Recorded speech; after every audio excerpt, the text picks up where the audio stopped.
مشاهدينا الكرام، ما زلنا نتواصل معكم في مهرجان شبيب للثقافة والفنون 19.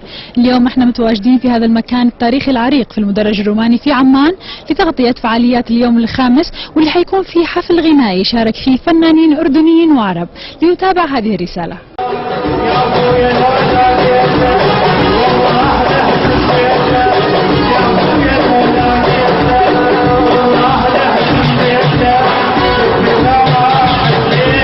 الفنان العراقي وسام الخليجي، اهلا وسهلا فيك في الاردن. اهلا ومرحبا بكم، اتشرف بوجودي في المملكه العربيه الاردنيه الهاشميه، وجيت اشارك بمهرجان شبيب تضامنا للشعب الاردني والعراقي، وان شاء الله نقدم اغاني تفرح الجمهور، وبكل جهود نحاول ننجح المهرجان بليله عراقيه مميزه ان شاء الله.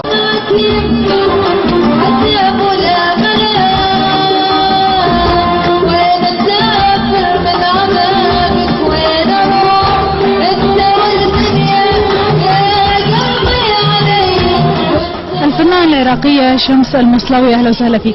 اهلا. احكي لنا عن مشاركتك في مهرجان شبيب، وايش رايك بهاي المشاركة؟ طبعا مشاركة كلش حلوة، واي فنان يتمنى يشارك بيها، ومهرجان شبيب يعني يدعم كل الفنانين الجدد والقدم طبعا، فيعني اي فنان يتمنى يشارك فيه مهرجان شبيب.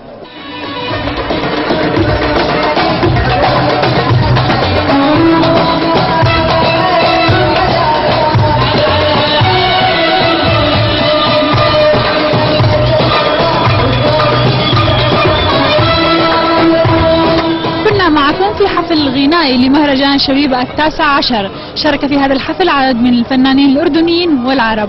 إلى اللقاء.